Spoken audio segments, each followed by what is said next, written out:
buenos días, El Salvador. Qué placer nuevamente volvernos a reencontrar ahora para revivir los mejores momentos del resumen de Al Punto con Sergio Méndez, un programa donde se abordan todos los temas de coyuntura de actualidad que usted desea ver en una forma directa, frontal y enérgica. De lunes a viernes, 6:30, 8 de la mañana, por Canal 30, Tele 1. El día lunes arrancamos con diferentes candidatos de diferentes partidos políticos en términos pluralistas para conocer su posición, su estrategia de cara a los comicios electorales del próximo año y cómo ellos están valorando el tema de las finanzas, combate a la pandemia, etcétera. ¿Qué nos dijeron? A continuación, se lo presentamos.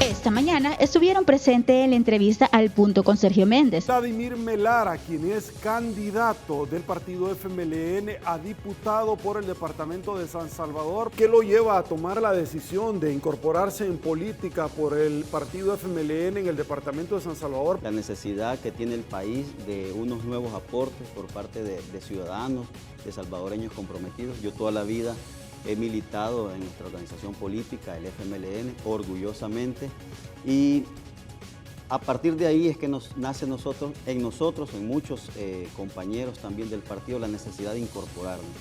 Yo formo parte de una nueva generación, una generación en la que tenemos la responsabilidad por aportarle al país, la responsabilidad por darle justamente la rectificación que necesita la política y sobre todo dentro de la Asamblea Legislativa empezar a hacer las cosas de una manera diferente.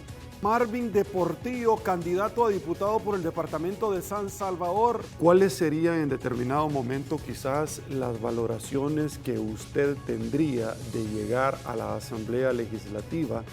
¿Cuáles serían quizás ese sector en el cual usted inicialmente podría destinar sus esfuerzos? Los empresarios que eran antes de la pandemia empresarios solventes, ahora van a ser empresarios endeudados con el gobierno. El gobierno vende esta idea como que es una ayuda que le va a dar a las empresas, pero en realidad no es una ayuda, sino que el gobierno les quiebra las piernas y después les vende las muletas. Entonces, eso es lo primero que tenemos que ver, el mal manejo de la pandemia, pero un manejo malicioso de la pandemia. Y otro objetivo que ha tenido este gobierno con el mal manejo de esta pandemia ha sido empobrecer a la población. Es decir, según los estudios más conservadores, la población salvadoreña va a pasar a ser el 50% de la población en pobreza. Más de 75,000 personas han perdido sus empleos en estos días. De tal manera que uno de los esfuerzos que yo voy a hacer cuando llegue a la Asamblea, si es que el ciudadano me da su voto, será fortalecer las leyes que protegen las libertades empresariales y las leyes especialmente reforzar o hacer propuestas de ley que vayan enfocadas en apoyos a los pequeños y medianos empresarios, pero apoyos reales. Yo he trabajado en el sector productivo, en el sector privado por más de 20 años, conozco las necesidades del sector empresarial, conozco las necesidades de los micro y pequeños empresarios y creo que estoy preparado y dispuesto para poder proponer leyes que puedan beneficiarles a ellos porque de las empresas depende el empleo de la gente. Aquí se ha tratado de infundir odio a través de los mensajes presidenciales contra los empresarios. Pero no, debemos entender que dependemos de las empresas, sean grandes, pequeñas o medianas o micros, porque ellos son los generadores del empleo. De tal manera que si nosotros atacamos a las empresas, estamos atacándonos a nosotros mismos porque estamos atacando nuestro empleo. Así es que uno de los esfuerzos que yo haré en la Asamblea Legislativa será ese. Otra cosa que quiero mencionar, que será una de mis propuestas, es la defensa al sector de veteranos de la Fuerza Armada. Porque existe un plan, y se los voy a advertir aquí, Sergio, como he hecho muchas advertencias que se han cumplido en este medio, que existe un plan para derogar en la próxima Asamblea Legislativa la ley de veteranos. Quieren quitarles los beneficios que ni se los dan porque les están debiendo 4 meses y algunos les deben hasta 5 o 6 meses de la pensión de veteranos y quieren abrogar esa ley para quitarse supuestamente ese gasto del presupuesto estatal. Déjenme decirle que de llegar a la Asamblea Legislativa van a tener amigos veteranos en Marvin Portillo, un aliado incondicional e insobornable. Nunca voy a dar mi voto por leyes que vayan en contra de los veteranos y estando ahí voy a hacer todo lo posible y voy a poner todo mi esfuerzo para que las leyes que protegen a los veteranos se fortalezcan y sean siempre protegidos y amparados legalmente sus legítimos derechos, porque ellos sufrieron por nosotros. Algunos de ellos llevan las heridas de la guerra, otros perdieron miembros, hay madres que perdieron a sus hijos, o sea que no podemos nosotros venir y enterrar todo el pasado de la Fuerza Armada y decir que ahora hay una nueva Fuerza Armada diferente, cuando estas personas, salvadoreños, patriotas, que honraron a nuestro país y honraron su juramento de defender la patria, ahora están necesitados y el Estado les da las espaldas y quiere quitarles todos sus beneficios. Así es que esa va a ser una de mis luchas y una de mis banderas. Con Julio Pinto, candidato a alcalde por la ciudad de, precisamente Ciudad Delgado, por el partido Gana. Desde la comuna de la cual pretende usted llegar y está articulando su estrategia electoral, ¿cuáles serían las primeras acciones? Bueno, de hecho la pandemia nos ha permitido ser más solidarios con los delgadenses. Nos ha permitido poder estar de cerca en estos momentos, sin estar gobernando, sí poder estar siempre cercanos a la gente. Nosotros, con un hermoso equipo de trabajo que Dios ha permitido que me acompañe, una gente incansable que debajo del agua, asoleándose y todo, está en las comunidades a la par mía. Yo quiero agradecer y felicitar a ese equipo, motivarlo, que sigamos sirviendo a los delgadenses, porque eso habla muy bien también de Julio Pinto, porque puede trabajar en equipo, porque puede articular un esfuerzo para el beneficio de los demás. Nosotros en este momento hemos hecho brigadas de sanitización, brigadas de fumigación, hemos hecho campañas de limpieza y hemos estado repartiendo más de 10,000 mascarillas durante todo el municipio. En este tiempo nos ha permitido acercarlos a la gente, nos ha permitido poderles servir con una bolsa de víveres que no va a paliar toda la necesidad que tiene, pero sí va a ser un poco de alivio para algunos días para poder usar este tipo de alimentos. Julio Pinto lo que quiere es trabajar de la mano con la gente, decirle a los empleados municipales que si Julio Pinto, Dios le da la oportunidad de gobernar, van a tener estabilidad laboral, van a tener las oportunidades, como lo dice la ley de la carrera, de poder ir ascendiendo y de poder ir mejorando sus niveles, ya que en este momento hay mucha gente en la alcaldía que tiene un buen currículum, un buen perfil, pero por falta de oportunidades y ascensos no ha podido lograr escalar a otro nivel. También decir que dentro de lo que queremos hacer en el municipio está intentar la innovación. Hemos platicado con muchos amigos y me dicen, mira Julio, ¿y por qué no instalás el fútbol playa en Ciudad Delgado? Es una cancha pequeña, Ciudad Delgado tiene espacios reducidos, pero que sí se puede compartir. Hablaba con Carlos Ábrego, hablaba con algunos árbitros, hablaba con muchos deportistas a nivel de Ciudad Delgado y me motivan y me dicen, innovemos Ciudad Delgado, traigamos fútbol playa, crear los escenarios y los espacios necesarios para que la juventud tenga donde entretenerse sanamente, para que la juventud esté ocupada en cosas positivas. ¿Cuál es su posición sobre esto, Vladimir? Gracias. Como tú lo dijiste, tú tocaste dos temas. En el presupuesto del próximo año, al parecer, por algunas notificaciones de los techos presupuestarios que el Ejecutivo ha hecho a sus instituciones, preocupa la focalización de esas reducciones. Por ejemplo, tú dices el Instituto de Acceso a la Información Pública, la Universidad Nacional y otras instituciones que su labor realmente es una labor que adiciona a la vida democrática, a la educación del país, y no es posible que cuando tú haces la comparación con rubros, por ejemplo, con la publicidad, en donde no vemos un techo presupuestario reducido, preocupa porque tú dices cuáles son entonces, cuál es la perspectiva o cuál es la óptica, bajo qué lupa este gobierno pretende afrontar los problemas que se vienen el próximo año. Entonces, nosotros tenemos que ser sumamente creativos ahora para la solución de estos problemas. Yo creo de que el gobierno ha cometido lastimosamente, porque en ese afán de la pandemia ha cometido demasiados errores que creo que nos está costando muchísimo, y el próximo año va a ser aún más crítico, pero es preocupante porque nosotros como salvadoreños vamos a tener que pagar las consecuencias de una mala gerencia, de una mala administración de esta pandemia. Vemos casos, por ejemplo, internacionales en donde la administración de la pandemia no necesariamente, yo quiero hacer la aclaración, es cierto que aquí todos los países pues, del mundo van a tener consecuencias económicas, sociales y por supuesto sanitarias, pero yo creo que las decisiones que se tomaron en El Salvador fueron excesivas, estuvieron fuera de lugar.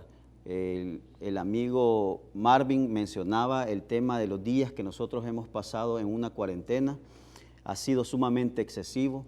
El bloqueo económico que recibieron las pequeñas, medianas, las microempresas ha sido monstruoso, es decir, las limitaciones, pareciera de que están en una burbuja ahí en Casa Presidencial y no se dan cuenta que la gente necesitaba un sustento, la gente necesitaba producir para poder mantenerse, producir para poder pagar recibos, para poder pagar los gastos básicos que tienen en un hogar. Entonces, todas esas decisiones negativas que se tomaron van a tener unas repercusiones altísimas. Siempre lo mejor en análisis político en Al Punto Matutino.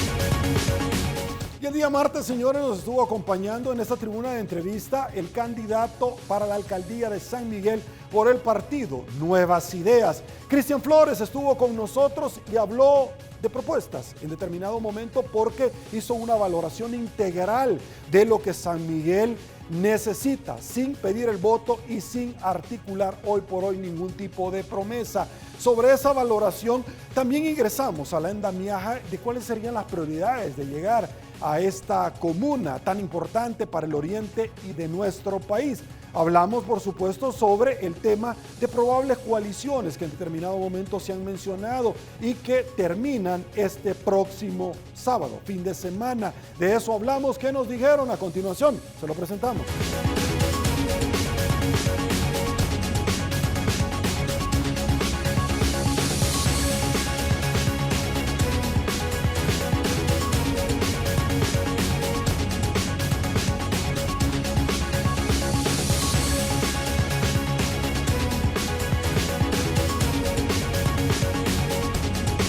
Esta mañana estuvieron presentes en la entrevista Al Punto con Sergio Méndez. Cristian Flores, candidato a la alcaldía de San Miguel por el partido Nuevas Ideas. ¿Por qué tomas la decisión de enrolarte en una contienda electoral, pero de una cabecera tan importante para nuestro país, de un departamento tan importante, de una región como el oriente del país tan importante? Los retos que hemos tenido como migueleños nos hacen soñar y esperar con grandes expectativas un modelo político que transforme de raíz los problemas de la ciudad.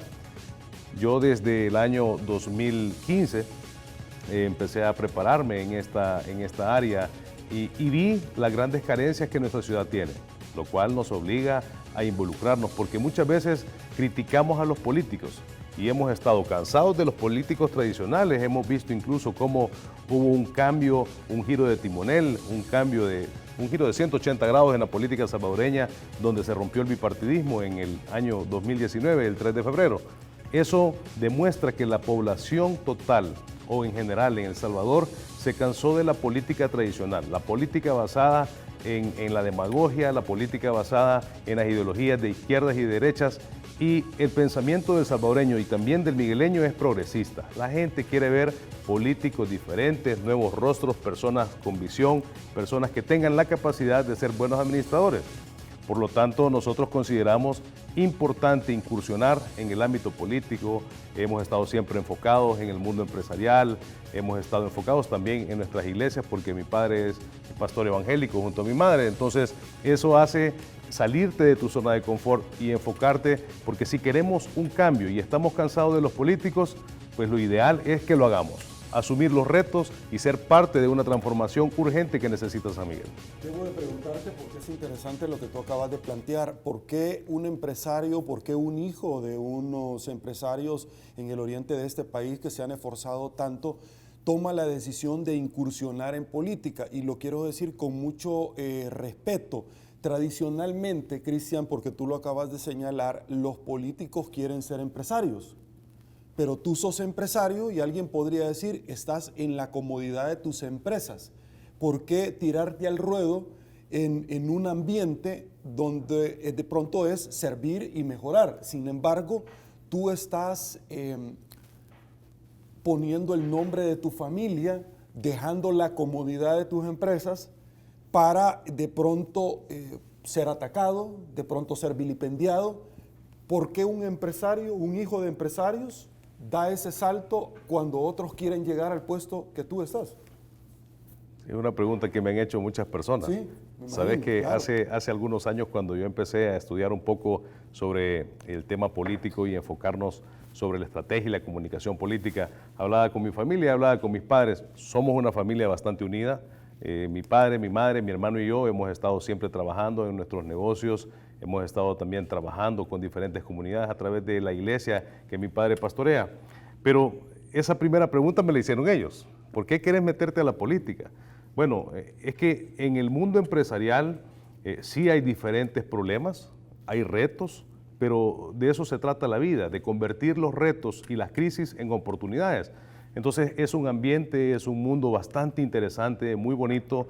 Nosotros hemos tenido oportunidad de transformar, gracias a Dios, la imagen de San Miguel y de todo Oriente a través de nuestros negocios, porque estamos en el negocio de la construcción y de los acabados de la construcción. Pero podés influir o incidir en la vida de aquellas personas que son tus clientes, que se convierten en tus amigos, y conoces a gran diversidad de personas, pero hay algo en común, que las personas tienen grandes sueños y aspiraciones, y siempre cuando tú entablas una relación de amistad con tus clientes te das cuenta de que políticamente la gente no está satisfecha. Y eso es histórico, eso pasa siempre en San Miguel. Puedes transformar la vida, gracias a Dios, de 200 colaboradores que trabajan en nuestra empresa. Nuestra empresa inició hace 30 años con 4 personas y ahora tenemos un reto que, a pesar de la pandemia, gracias a Dios, todo el equipo se ha permanecido ahí, y quiero extender un saludo a todo el equipo de trabajo que creo que en 5 minutos inician ya las labores. Quiero agradecerles ese trabajo que hacen por toda nuestra gente y por todos nuestros clientes. Pero en el ámbito empresarial tú puedes transformar limitadamente ciertas vidas, pero cuando tú asumes un compromiso y un reto que a muchos no les gusta, porque la política, como tú sabes, aquí en este país se vive de manera sucia. La política se presta para el desprestigio, para el circo, para más en San Miguel, que ha sido bastante común y frecuente tener este tipo de políticas. Pero en la vida tenés que ser valiente. Si de verdad querés transformar una ciudad, si querés transformar vidas y trascender, y que se construya un legado que nuestra ciudad urgentemente lo necesita, pues entonces alguien lo tiene que hacer. Y como yo me cansé de esperar que los políticos lo hicieran, aquellas personas por las que votamos y en quienes depositamos la confianza, entonces alguien tiene que hacerlo y asumir el reto, y en este caso decidí hacerlo sin miedo, porque la gente, las comunidades nos lo ha pedido, y porque creo que es el momento, urgentemente, que San Miguel tenga transformación de inmediato. ¿Cuál es su opinión sobre este tema, sobre el tema de la reapertura económica? ¿Debe de haber una campaña de educación? ¿Cómo se está viviendo todo esto allá en San Miguel? En el caso, uno lo que hace es tomar las medidas de bioseguridad, cuidar a nuestro equipo, cuidar a nuestros clientes, cuidar a nuestras familias. Creo que tal vez las condiciones de reapertura económica no son las indicadas.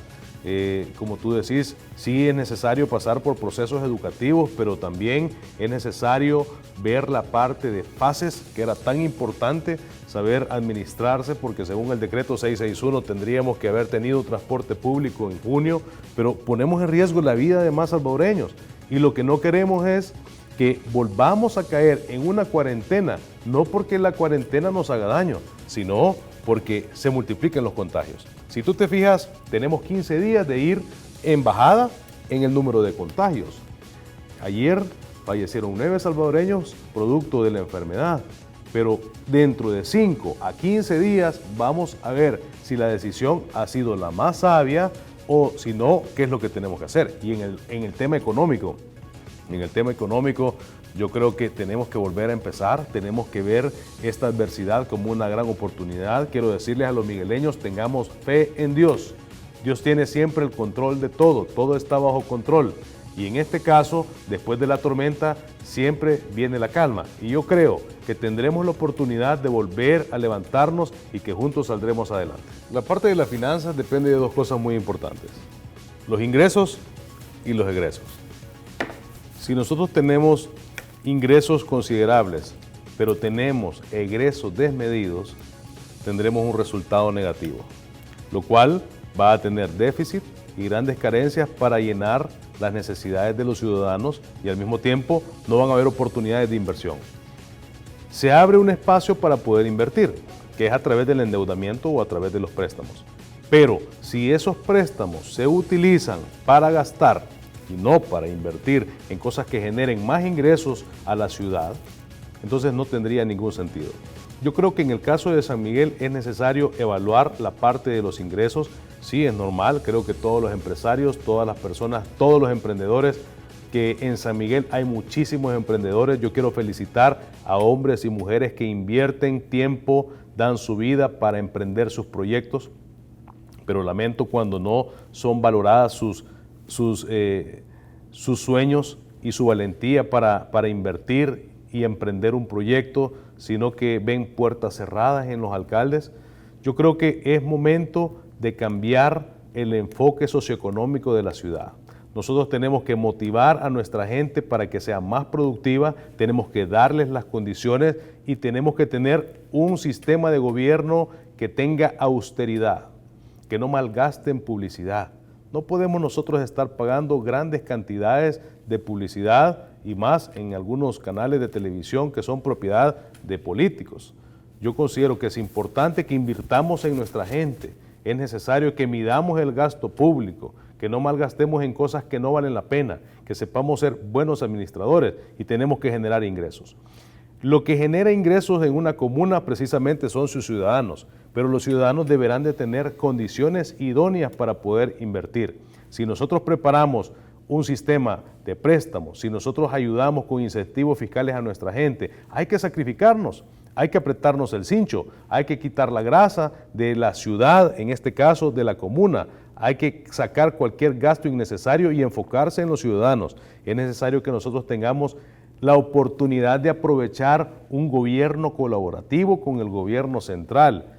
Hemos hablado con el 50% del gabinete y también vemos necesario y vemos una gran oportunidad de acercarnos a Bandesal, que ha puesto una gran cantidad de dinero para personas que quieran emprender. Esa es la oportunidad que los migueleños necesitamos. Un alcalde que trabaje para los intereses de la ciudadanía, para que salgamos juntos de esta situación económica, porque lo vamos a lograr. Siempre lo mejor en análisis político en Al Punto Matutino.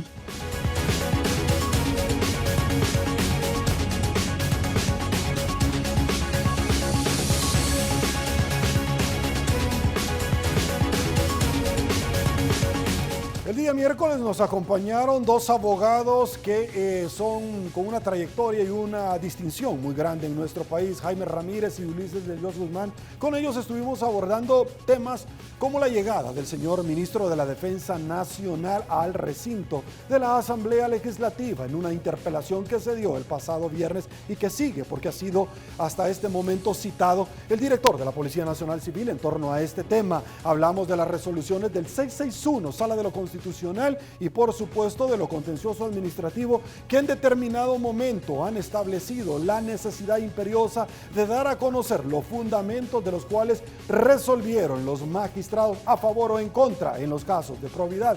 ¿Qué nos dijeron? A continuación se lo presentamos.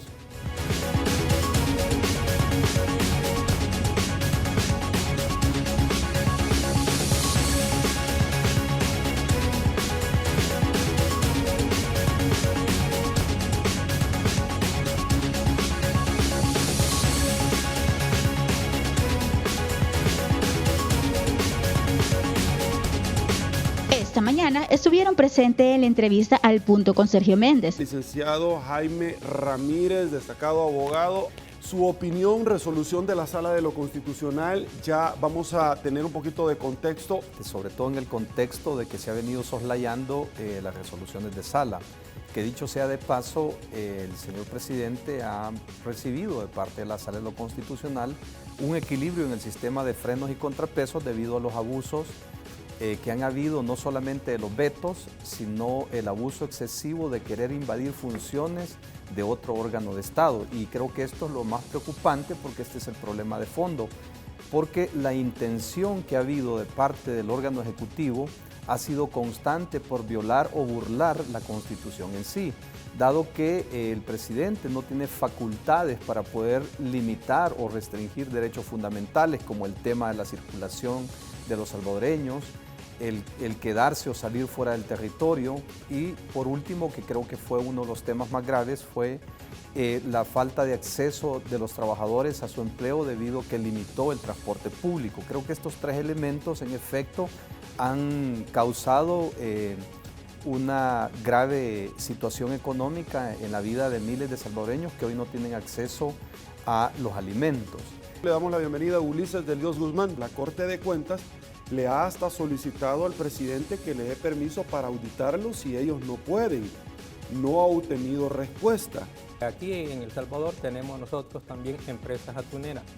Y la pregunta es por qué el gobierno va a ir a comprar al extranjero, aún en el supuesto de que fueran compras legítimas, que no lo estoy concediendo, pero aún bajo ese supuesto, ¿por qué va a ir a comprar al extranjero? ¿Por qué no compararle a los nacionales para promover justamente nuestra economía y a los pescadores y productores de ese producto? Eso indica un acto políticamente de traición del presidente a nuestra propia gente. El hombre traiciona al sector productivo. Este es el gobierno del señor Bukele. ¿Por qué lo hace? Porque allá hace negocios en donde le queda 100% o 200% o más de lo que compra y aquí sería más difícil hacer esas operaciones porque aquí el beneficiado sería el sector productivo.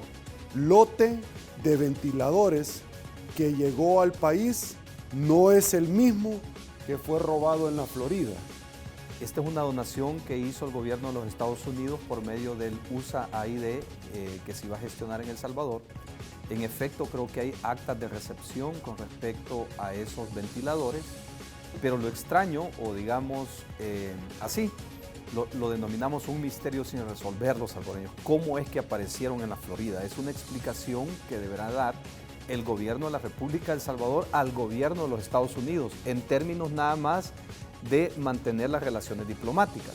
Pero lo de fondo es que ahí hay delitos inmersos cometidos, que cómo es posible que los ventiladores que estaban en custodia del gobierno, óigase bien, en custodia del gobierno de El Salvador, vayan a aparecer en Miami, si es que salieron en algún momento, porque es posible que solo hicieron el papeleo y nunca entraron acá en El Salvador y que luego pretendían comercializarlo. ¿Quién y con qué objeto?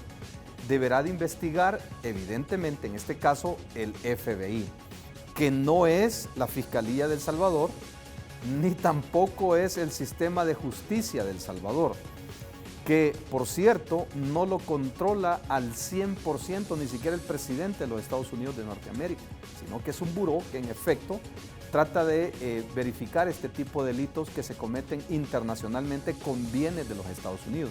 Entonces aquí va a haber una situación que deberá de explicar el gobierno. Por otro lado, la Fiscalía ya tiene la noticia crimen. Debería de estar investigando de oficio esto, debería de estar incautando la documentación pertinente con respecto a esa donación. Ya debería estarlo haciendo, así como incautó inmediatamente el teléfono de un diputado suplente. Ulises. Yo creo dos cosas. Aquí las probabilidades son que, como dice el señor embajador, esos sean ventiladores diferentes a la donación. Es una posición posible, no hay que negarlo. Lo otro es, bueno, y entonces esa noticia del FBI que dice que están esos ventiladores que fueron donados y que deberían de estar en El Salvador y que están allá, ¿son o no son parte de esa misma donación? Pero la afirmación que hace el FBI es que son ventiladores donados, es decir, que ya salieron de la posesión o del control del gobierno de los Estados Unidos, que ya fueron entregados al gobierno de El Salvador, y entonces habría que explicar por qué razón aparecen en un lugar aparentemente en donde han sido objeto de algún robo. No sé si autorrobo por parte del gobierno de El Salvador, no lo estoy afirmando, pero existe la posibilidad de que si esos ventiladores fueron entregados al gobierno, puede ser que no hayan venido a El Salvador, se hayan quedado allá, hicieron el papeleo y ahora ocurre de que están supuestamente robados. ¿Y con qué propósito? Digo, hipotéticamente hablando, el gobierno se iba a autorrobar esos ventiladores. Bueno, también hipotéticamente hablando, para después vendérselos al gobierno de El Salvador, porque supuestamente le faltan ventiladores. Es decir, todo esto es hipotético. A lo que yo me voy a tener predominantemente, y con el respeto del señor embajador, no es a la información del señor embajador, porque el señor embajador es demasiado amigo del presidente de la República. Es más, hasta compadre parece ser que son, según la información pública. Entonces me voy a tener más a la información que dé el FBI, porque considero que es una institución mucho más seria. Ahora, como probablemente existe delito, ya no solamente indiciario, probablemente delito sí existe. ¿Quién lo ha cometido? Es otra cosa. Y como los afectados probablemente son el gobierno de los Estados Unidos, porque es algo que ellos donaron, y el gobierno de El Salvador, porque es algo que debería de estar ya aquí en los hospitales públicos, pues entonces sí, ciertamente en los Estados Unidos no lo podemos exigir. Además, ellos ya están cumpliendo con sus obligaciones de la investigación.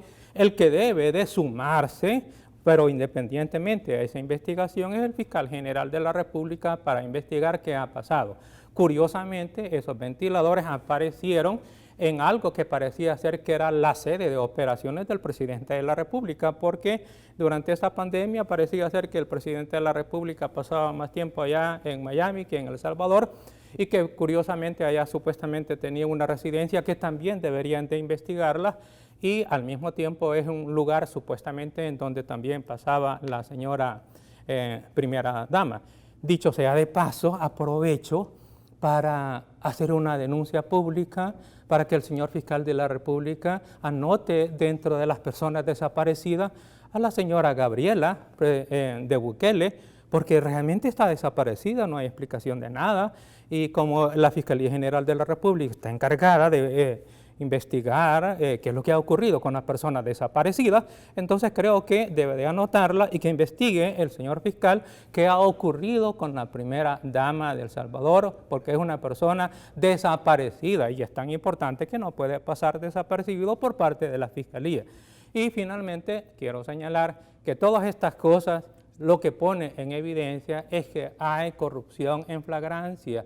Por eso es que se señala la lentitud o se critica de la Corte de Cuentas, que yo sí, en el caso de la Corte de Cuentas, es de señalar que no tiene los instrumentos propiamente de represión o de compulsión, pero sí debe de ser más rápida. Y la Fiscalía, que sí tiene las facultades incluso de obligar a las personas a que le den la información, y que en caso de que no den la información pueden secuestrar información incluso del gobierno, así como la hacen en el caso de los sectores empresariales privados, en donde se lleva todo, se lleva las maquinarias, los equipos, los documentos, etcétera, cuando está investigando un delito, y después le dice al particular o al empresario, defiéndase usted con todo el documento, la documentación que ya llevaron y que ellos tienen y que en ocasiones ni siquiera muestran. Bueno, haga lo mismo, que no, ese es un abuso con relación a los empresarios particulares, pero haga lo mismo con el gobierno y ahí no sería un abuso,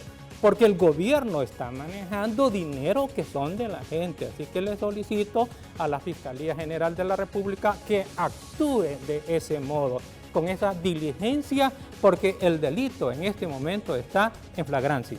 Siempre lo mejor en análisis político en Al Punto Matutino.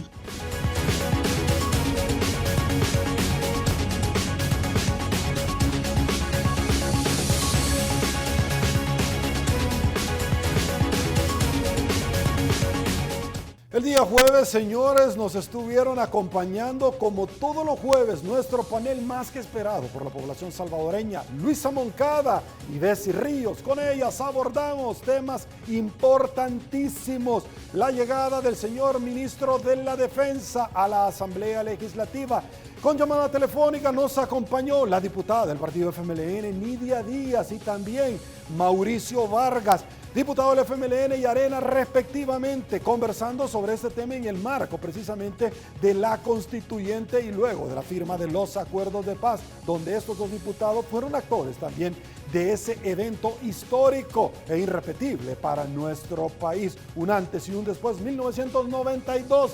De eso hablamos y por supuesto las consecuencias que los últimos acontecimientos han tenido en nuestro país, porque la comisión que investiga en determinado momento especial a las finanzas públicas manda llamar al presidente del Banco Central de Reserva para conocer sobre el tema de la colocación de diferentes empréstitos, deuda internacional, para que expliquen cómo se está invirtiendo. De esto hablamos. ¿Qué nos dijeron? Se lo comentamos.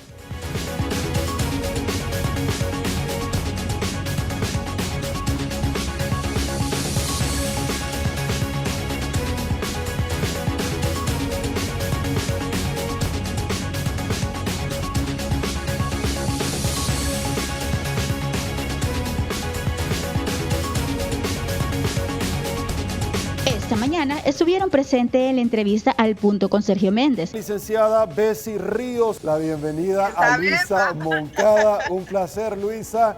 Asamblea pedirá en la comisión informe al FBI por el hallazgo de ventiladores mecánicos en una bodega de Miami que supuestamente iban destinados a El Salvador. Hasta donde yo sé, Sergio, y yo escuché a tus invitados de ayer, pero hasta donde yo sé, el Buró de Investigaciones de Estados Unidos no ha dicho El Salvador se los robó o los funcionarios de El Salvador se los robaron. La noticia es que desaparecieron unos ventiladores que iban para donación para El Salvador y que han aparecido en otra bodega, pero yo en ninguna parte ni he leído que estaban en custodia de funcionarios salvadoreños, que estaban en alguna embajada.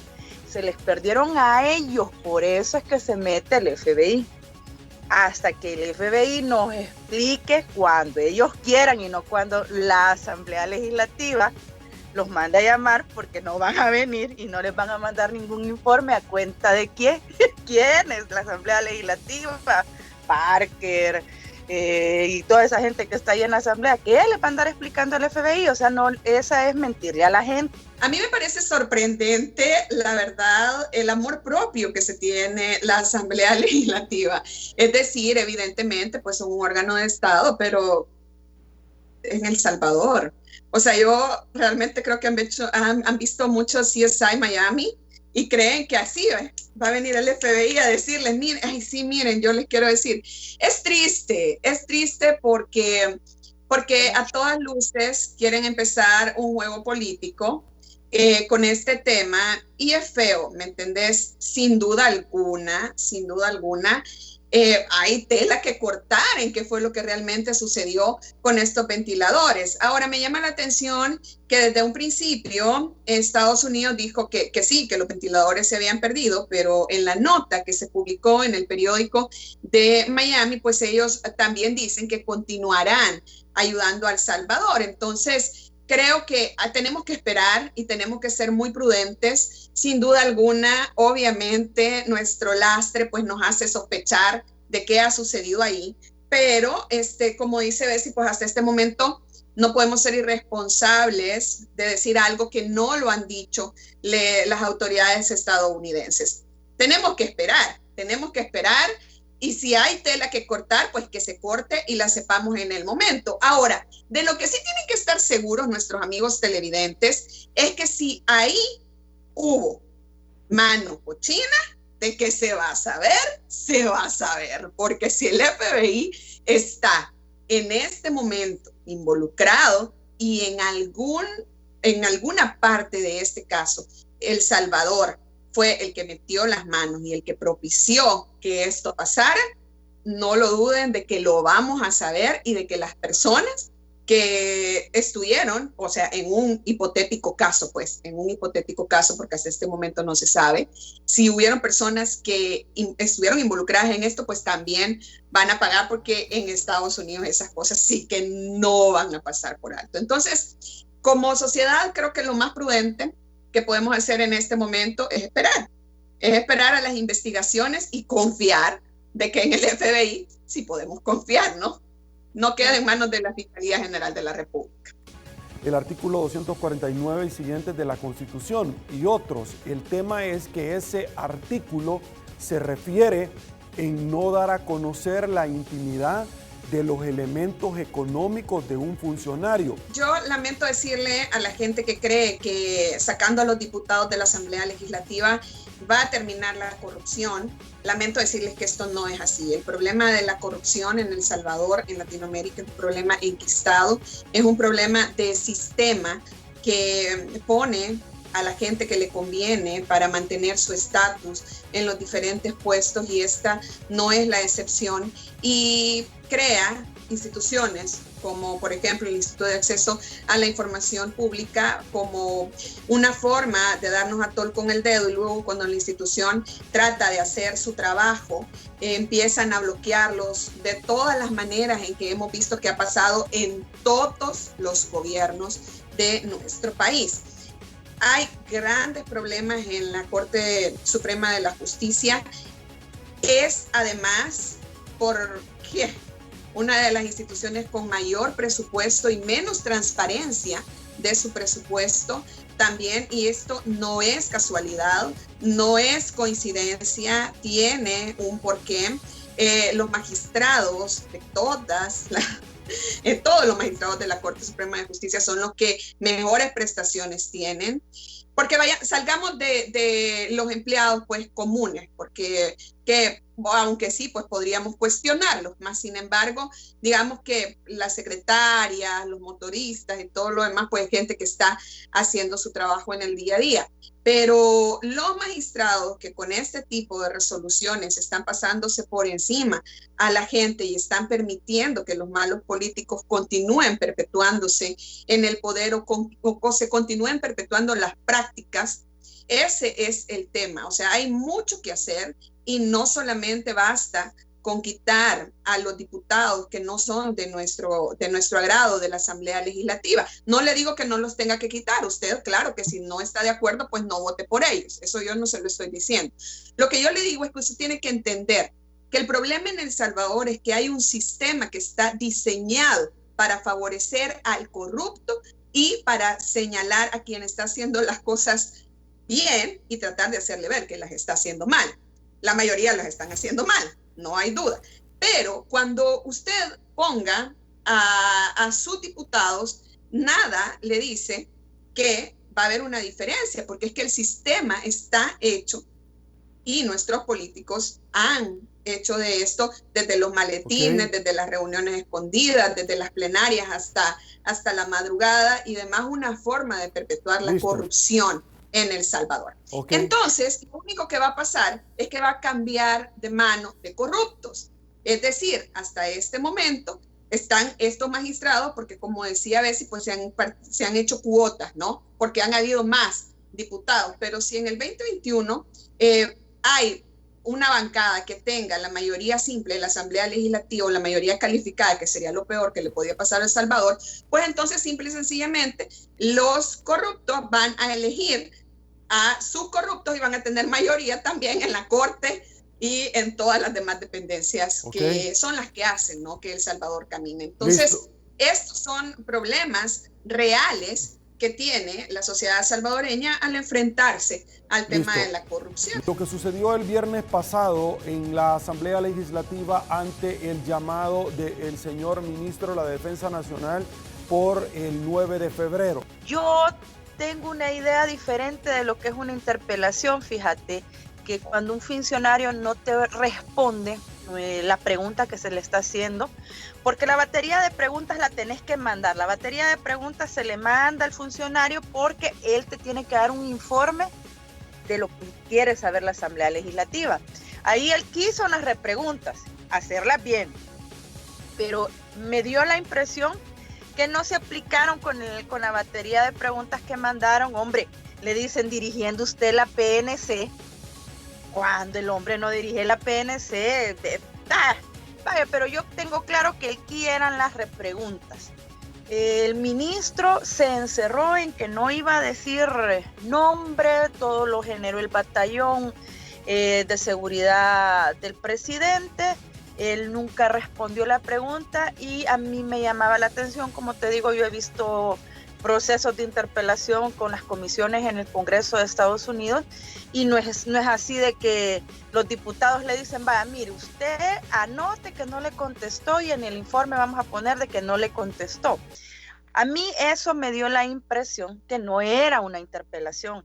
Y el problema es que le permitieron, por ejemplo, en el caso de este funcionario, a que mantuviera una leyenda, a mantuviera una posición, nunca se descompuso, y los diputados son los que quedaron en una posición de desventaja. Tan de desventaja fue, Sergio, ante la población salvadoreña, que a las 8 de la noche estaban cerrando esa interpelación y iban en la pregunta 5 de 17. A mí me queda claro que si ellos hubieran recibido retroalimentación, porque lo estaban haciendo los partidos, del tracking de cómo la población está observando esa interpelación, y los números les hubieran favorecido a ellos, todavía estuviéramos en interpelación, pero no ha sido el caso. Y el problema es que este tipo de circunstancias pasan factura y le van a pasar factura a los partidos porque no quieren entender que hay circunstancias en las cuales ellos tienen que manejar de mejor manera.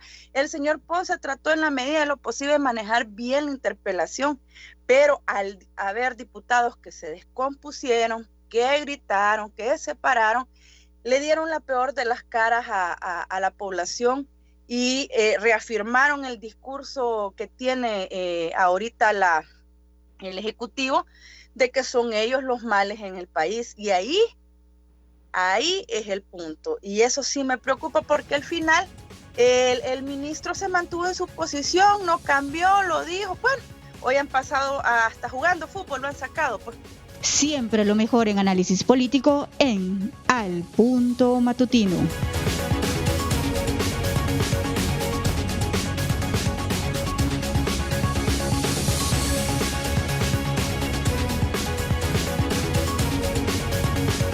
Y bueno, señores, así llegamos al final de la semana, día viernes, donde nos acompañó el candidato a la alcaldía por el departamento de San Miguel, por el partido Gana, señor Will Salgado. Con él conversamos, por supuesto, sobre diferentes temas de coyuntura de actualidad, pero particularmente la llegada a esta comuna y de qué manera se puede dirimir si es que iba a haber o no coalición en nuestro país. De eso hablamos y de otros temas más, de los cuales se lo presentamos a continuación.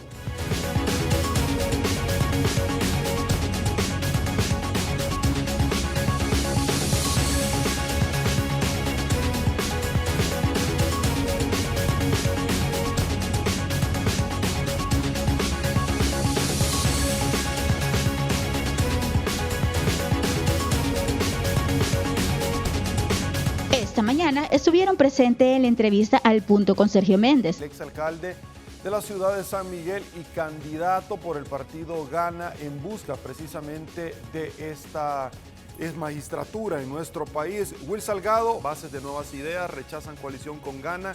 Y acá lo tenemos, candidato alcalde Will Salgado afirmó que hay negociaciones entre ambas dirigencias. Will Salgado, por favor, su opinión. El 31 de agosto es el último día y por estatutos de todos los partidos, no solo de Gana ni de Nuevas Ideas, sino que estatutos de todos los partidos,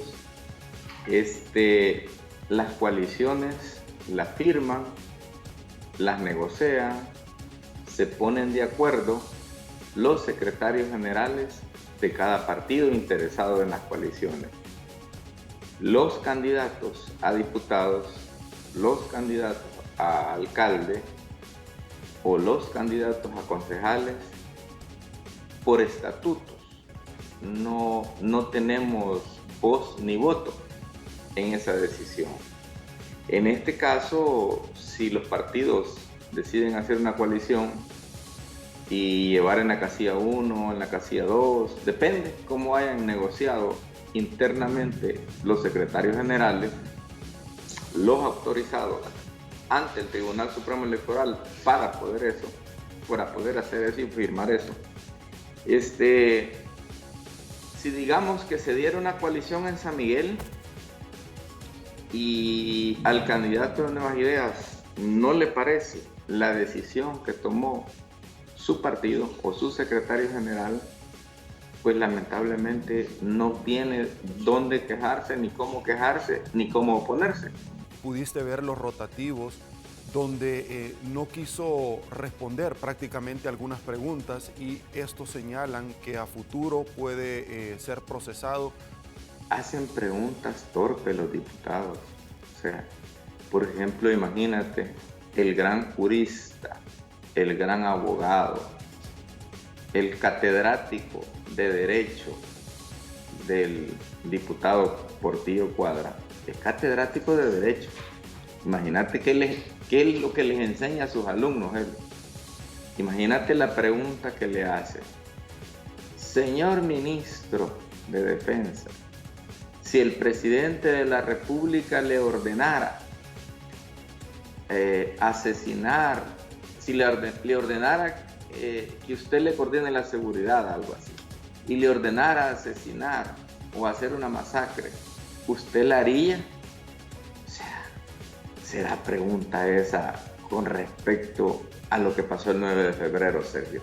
Tú que eres abogado y que pasaste copiando, dime, ¿será una pregunta eso con respecto a una interpelación sobre lo del 9 de febrero?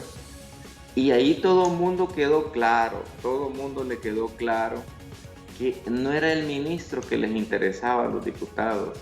Los diputados lo que querían era poner palabras en la boca del ministro de Defensa para que el ministro dijera, sí, el presidente me dio la orden de hacer esto. Sí, el presidente como comandante general de la Fuerza Armada me dio la orden para hacer lo otro. Cuando los que hemos sido militares lo entendemos. Los que no han sido militares pues lo entenderán tal vez un poco menos, pero los que hemos sido militares sabemos cómo es la estructura militar. La estructura militar es que cada comandante de cada cuartel es responsable de las actividades y de lo que se haga positivo o negativo en su comandancia, en su cuartel, en su unidad. Si ese ministro se le pasó la mano, cometió un error, si ese comandante de ese cuartel se le pasó la mano, cometió un error, él y el que cometió el error van a enfrentar el problema, si es jurídico o si es un problema de la índole que sea. En este caso, todos los que hemos sido militares sabemos que existe desde que Cristiani entró a la presidencia, existe, bueno, desde antes, pero yo recuerdo porque a mí me propusieron cuando yo era militar que entrara al batallón de ahí de ¿cómo se llama? De la Casa Presidencial, el batallón de seguridad que le presta ahí. ¿Batallón presidencial? Ajá, al presidente, el batallón presidencial. Se fueron 4 compañeros míos, yo era el cuarto, se fueron 3. A mí me querían ahí en ese batallón porque yo era francotirador y en ese tiempo pues que tenía buena mi vista, pues me rebuscaba como francotirador y como premio supuestamente a ser uno de los mejorcitos en el Arce, no del Salvador, no que en el Arce, me estaban dando como premio ser como la seguridad del presidente de Cristiani. Y 3 compañeros míos más. Entonces, mis 3 compañeros sí se fueron. Yo no acepté el cargo y me quedé siempre en el cuartel. Entonces, desde ahí hay un comandante, hay un coronel encargado, el jefe, el comandante del batallón presidencial. Es un comandante, un coronel. Ese coronel está en un cargo bien delicado y bien serio, porque es el encargado de coordinar la seguridad del presidente. Prácticamente él no tiene que darle información. Tú sabes que en la Fuerza Armada hay muchos infiltrados. Aunque sean coroneles generales, hay infiltrados. Son izquierdistas, son terroristas disfrazados de coroneles y disfrazados de militares. Pero ni modo, existen, ahí están y son infiltrados y ahí están metidos adentro. Y no se puede hacer nada, porque entraron a la escuela militar, se ganaron sus ascensos y llegaron a ser coroneles y hasta generales. En este caso, el comandante del batallón presidencial no tiene que informar a nadie, de otros, ni de sus compañeros de su promoción, de nadie, a dónde va a ir, qué va a hacer, cómo va a coordinar y las medidas que va a tomar en caso de que suceda un atentado con el presidente. Del Producto Interno Bruto, ya de topar la tarjeta de crédito, ya lo hizo, la de corto plazo, y el panorama no es nada alentador. Tu opinión sobre esto, porque si bien es cierto, se ha tenido un repunte interesante en temas de remesas por la apertura económica de los Estados Unidos, pero El Salvador no retoma el dinamismo que se requiere para salir adelante, y muchos hablan de retrocesos de décadas en el país de lo que acaba de suceder. ¿Tu opinión? Bueno, yo tengo entendido que al gobierno actual lo único que le han dado de dinero, depositado en las cuentas, son como 380 o 382 millones de dólares.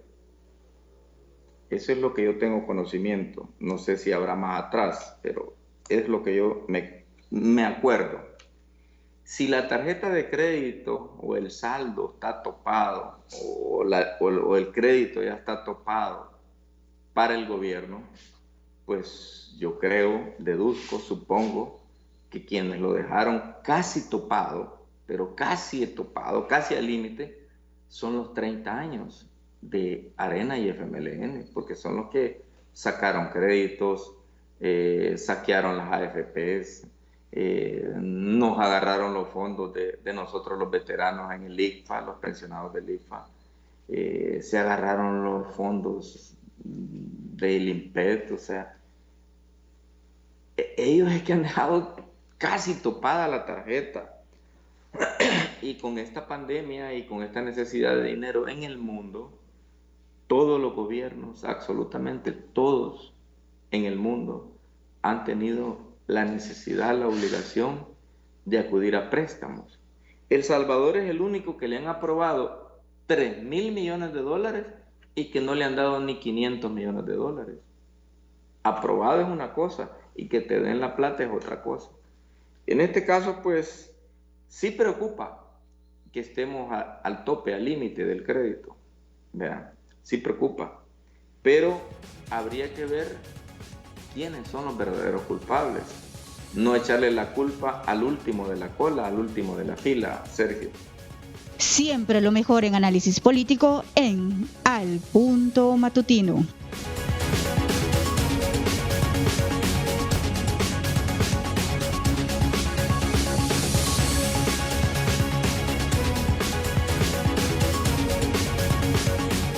Y bueno, señores, luego de este recorrido, este viaje, llegamos al final del resumen de lo mejor de Al Punto con Sergio Méndez. Recuerde sintonizarnos la próxima semana, de lunes a viernes, 6:30 de la mañana, Canal 30 Tele 1. Así están las cosas hoy por hoy en nuestro país. Si le gustó el resumen de la entrevista, comente el resto de su vida. Será una nueva oportunidad, y una vez más que el Señor nos bendiga a todos.